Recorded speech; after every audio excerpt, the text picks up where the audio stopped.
Hi guys, welcome back to my channel For Your Heart and Home. My name is Dee Dee. Welcome if you are new. Welcome everybody into my kitchen. Today I will be sharing with you 2 simple meals as well as some home remedies I like to keep on hand. I will be sharing the Jamaican National Dish, Ackee and Saltfish, as well as an oven-fried chicken strip sandwich. So let's jump right into it. The first thing I'm showing right now is the end product of my Dutch oven loaf. If you have watched any of my previous videos, you know that I'm still new to making bread in the Dutch oven, but my family really enjoys it, and so I have been practicing over the last several weeks. I will be making an oven-fried chicken sandwich for dinner, and so I started early. I used my sandwich bread recipe that came with my bread machine, and I started the day by making a Dutch oven loaf. And I allowed my bread machine to do the kneading of the dough and the proofing of the dough. Once the dough cycle was finished, I removed the dough and placed it in a large bowl that was generously greased with butter and allowed it to do a second proof. Once it was doubled in size, I moved it to my Dutch oven and into my convection oven to bake. The next thing I'm sharing today is homemade breadcrumbs. I shared in a previous video that if you find that you have an excess of bread products, you can turn it into homemade breadcrumbs. I have 3 children, and my 2 girls, they do not like the crust of bread. And for a long time, I was just discarding the bread crust once they used the bread to make sandwiches. And I then realized that I could take those crust and turn them into breadcrumbs. So what I do is if I have an excess of bread loaves or if I have a few slices left over, I reserve those in the freezer. When I feel like I have enough, I will thaw the bread, then I would cut it into chunks, put it in my oven to toast, and then I will use my blender to turn it into breadcrumbs. It's a very simple process, and it's one way that I can ensure that the things that I'm making, I use it all the way through. So it cuts down on food waste. If you're ever interested in any recipes that I might be using, feel free to check the description box. I will try to link there something that I'm using that might be similar or the exact recipe that I'm using. I like the simplicity of this process, and I'm just grateful that this is just one less thing I have to buy at the grocery store. Next, I'm sharing with you one of the home remedies that I have been using for the past several months. This is the makings of firecider. Firecider is an immune system building drink that's been around for a long time. And there are various recipes available that you can customize to your taste. But the recipes that I have been using, I will say they definitely have an acquired taste. My children do not like the taste of the firecider, but my husband and I can tolerate it. I use the firecider in my tea. So I will take a tablespoon or 2 and I will add it to whatever tea I am drinking so that I can boost my immune system. You can take this daily with your tea, or you can drink it with orange juice or some other drink of your choice. Firecider is chock full of so many wonderful ingredients. You will find ginger, citrus, onion, garlic, peppers, rosemary, and people have also added cranberry. There's so many wonderful ingredients inside of this drink that it will do wonders for your body. It does take some time to get ready. You usually have to put all the ingredients in a bottle. Glass bottle is preferred, and then you're going to cover all those ingredients with apple cider vinegar. You want to make sure all the ingredients are covered with the apple cider vinegar, as that's going to prevent it from molding or going rancid. So be careful of how many ingredients you want to include. Make sure that you have enough apple cider vinegar to cover everything that's in your bottle. This is my second time making this. The first time I used quart-sized jars, and they were beautiful on the shelf, and that added to the aesthetic of the kitchen. Over time, you will see that it will start to break down, and that's perfectly normal. The second time I made it, I just put everything in one large container. This time I added some mustard seed and some Jamaican Scotch bonnet peppers. I shared previously that my family, we try to stay on the milder side of things, and so I didn't want to put too many peppers in it, but you can customize this to your liking, to your family's liking. Once you've made the fire cider, you're going to want to put it in a cool, dark place. It does not need to be refrigerated. It can sit on your counter, and you can keep it there and wait at least 4 to 6 weeks before processing it out, because you want to give those ingredients time to infuse with each other. You can let it go longer than that. People have let their fire cider go for 6 months at a time, up to a year, even longer. The fire cider will not go rancid as long as all the contents are covered with that apple cider vinegar. You don't want to start topping off your fire cider with more vinegar if you see that it's evaporating. If you see that it's evaporating, it's probably time to process your jar. If you start adding more apple cider to the container, then you're diluting its potency. If it's starting to evaporate, it's time to process your jar and possibly create a new one. So this was the day when I needed to process out this jar, and it's simple to process it. All I do is to take the contents and I blend it. I reserve the pulp once I have blended it, and I will show you what I do with the pulp in just a few minutes. It is important that when you're making fire cider, that the cover of your container is not metal. This is sitting in apple cider vinegar, and that is acidic, so you do not want that coming in contact with any metals. So you can put a plastic cover on top, or you can put some kind of barrier between the cover of your container and the bottle itself. So this will take me a few minutes to process everything that's in this jar. I do not want to add any more liquids to this, so the same apple cider vinegar that was sitting in the jar is what I will use to get my blender started. Once I have everything blended, the next step is to strain it. You can use a mesh strainer, or you can use cheesecloth, and you will see later on that I took out some cheesecloth, as that made the process easier for me. Again, it takes some time to pass through all of this and to process out all that I had in this container today. Once I ran everything through my cheesecloth, you will see here that I was able to fill one large container and a little bit more in my mason jar. This will be kept on my counter. Again, it does not need to be refrigerated, and you can take a tablespoon or two in your tea.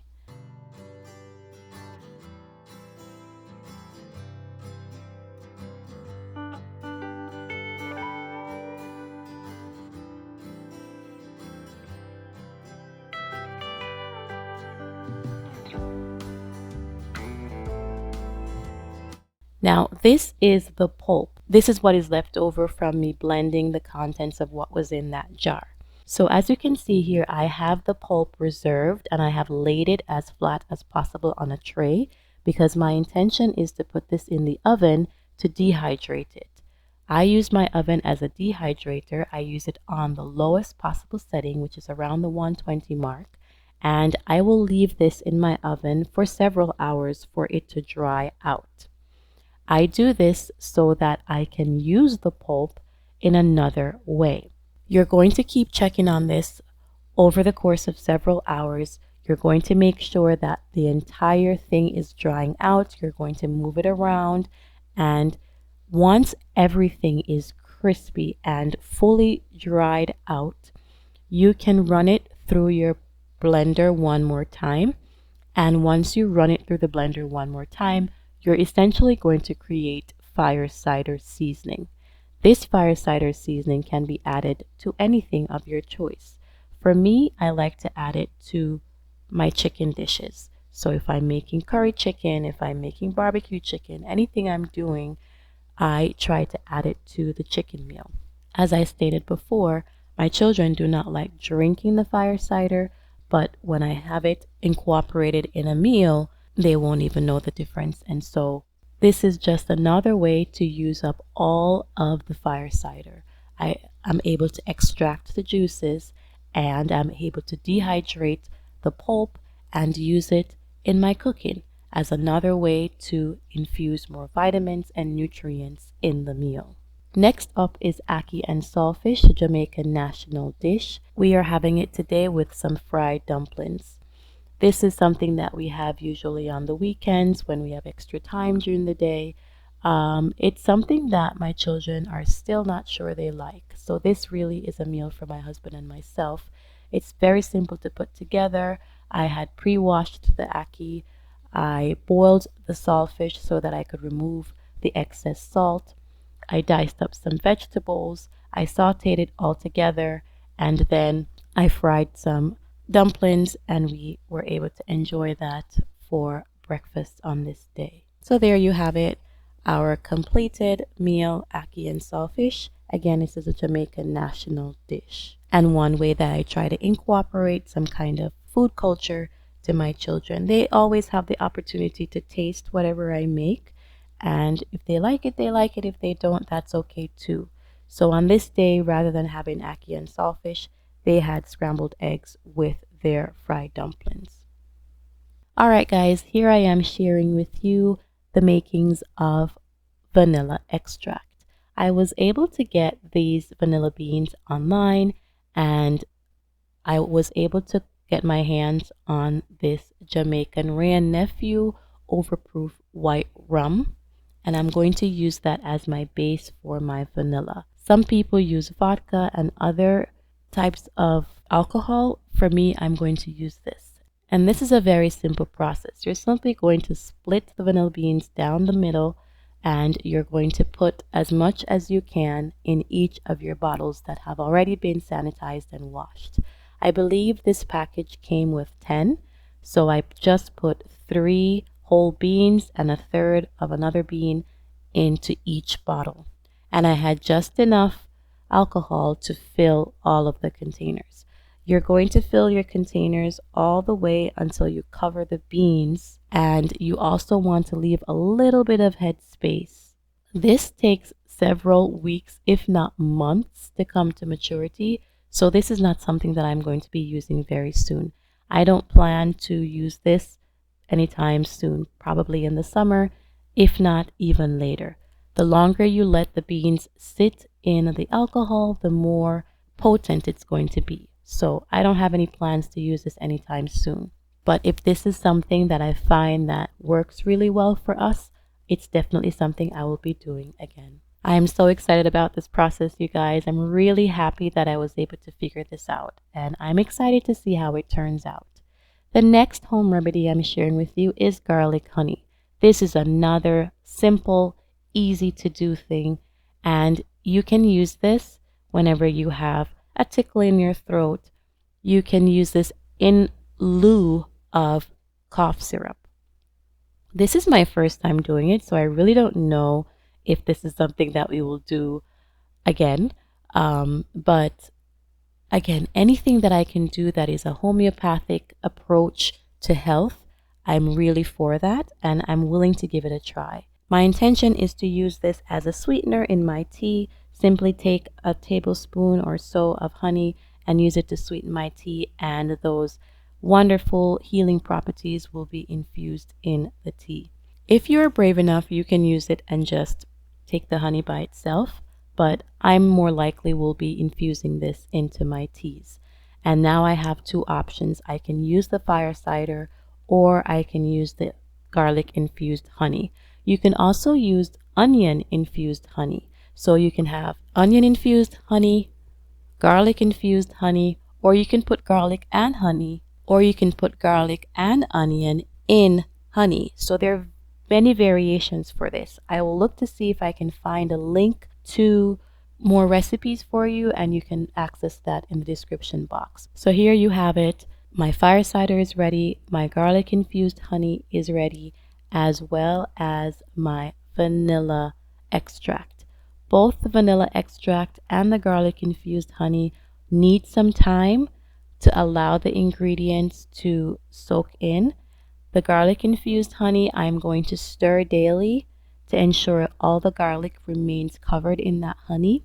The honey will prevent it from going rancid, so I do not have to refrigerate it. My apple cider is ready to go and I can use it as is. So for dinner this night, we were having oven baked fried chicken strips. I shared in a previous video that when I purchase a full chicken, I like to break it down and reserve the chicken breast. So I'm using the reserved chicken breasts today to make oven baked fried chicken. Our family enjoys eating fried chicken. However, we do not like the whole concept of deep fried chicken. So I've come up with a way to get the fried chicken effect in my oven. I'm simply going to use an oven safe pan. I'm going to line it with parchment paper. On top of that, I'm going to be using a cookie cooling sheet as a grill. As always, I'm going to put a generous layer of butter on my cookie sheet to prevent the chicken from sticking to the grill. This is chicken breast, so it doesn't take that long to cook. You're going to put it in the oven, and halfway through the cooking time, you're going to flip it onto the other side. To make the oven baked chicken strips, I am going to first season my chicken. Then I'm going to dip it in some egg wash, after which I'm going to dip it in my breading. My breading consists of breadcrumbs and a little bit of seasoning as well as some flour. So here you have the chicken. It's already been washed and cleaned with vinegar. I'm going to season it to my liking with the various seasons that I know my family enjoys. Some garlic powder, onion powder, paprika, salt, black pepper, thyme, parsley, and some all-purpose seasoning. Then I'm going to go in with my clean hands, give that a very good stir to incorporate all the ingredients together. At this point, if you have been following me for a while, you know I like to also add my Jamaican green sauce. However, I didn't have any on hand on this day, and so I had to skip that. So I doubled the amount of dried seasoning I would have used since I didn't have that green sauce. So again, the process is very simple. Once I have seasoned my chicken to my liking, I will dip it in the egg wash, and then I will put it in the container with the breading. Once I have done this with all the chicken strips, I'm going to go through with a generous layer of oil. You can use avocado oil, but in this case, I'm using grapeseed oil.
All right, guys, here you have it. Dinner for the night. We were having a oven baked fried chicken strip sandwich. We used the bread from the Dutchoven loaf, and I just cut up some lettuce and tomatoes to go with it. I hope you enjoyed watching this video today. I hope you enjoyed taking a look at some of the home remedies that I like to keep on hand. And I hope you'll leave us with a comment below so that you can let me know if any of this has been an inspiration to you. Here is a clip of all the things I made today that's going to sit in our pantry. So I made firecider, and again, that is ready to go. I can use a tablespoon or two. I can drink it as is, or I can incorporate it in a cold beverage or a warm beverage of my choice. It's really helpful for the immune system. It keeps you boosted and helps you especially in the cold and flu season. You will see I also made some vanilla extract, and that will be in my pantry for the next few months, and I will update you when I decide to use it. Next to that, you will see that I made some garlic honey. That also needs some time for infusion to take place. I will stir that daily. Once that is finished, I can use the honey in a warm beverage or a cold beverage of my choice. And again, that's just another way to keep the immune system boosted, especially during the cold and flu season. Something I didn't get to share with you earlier was that I also make my own elderberry syrup. You will see in the back there that I used dried elderberries and I made my own elderberry syrup. And I only make this in small batches because this will spoil easily if you do not have a way to make it shelf stable. Once again, I can, but I'm not a pressure canner. And so because I don't own a pressure canner, I make sure that whenever I make something that requires pressure canning, I will refrigerate it and use it quickly. So elderberry is also another way to boost your immune system. We take it daily, and I used to buy it from the store all the time. And my children love it. So while they will not drink the firecider, they will drink the elderberry. So that's one way that I can give them their daily vitamins, their immune system booster, and it's no fuss. They love the taste. So there you have it, you guys, our video for the day. I made 2 simple meals, Jamaican National Dish, Ackee and Saltfish, as well as I shared with you our dinner of an oven-baked fried chicken strip sandwich. I also shared with you the makings of firecider, vanilla extract, garlic infused honey, as well as elderberry syrup. I hope this was an inspiration to you. If you have any questions, if you are in search of any recipes, feel free to check the description box below. Leave a comment as well if you have questions or if there's anything on here that you already do as well. If you have any ideas of new things that I could try, feel free to leave a comment below. Like and share this video, and please subscribe to our channel. Thank you so much, and I'll see you in the next one.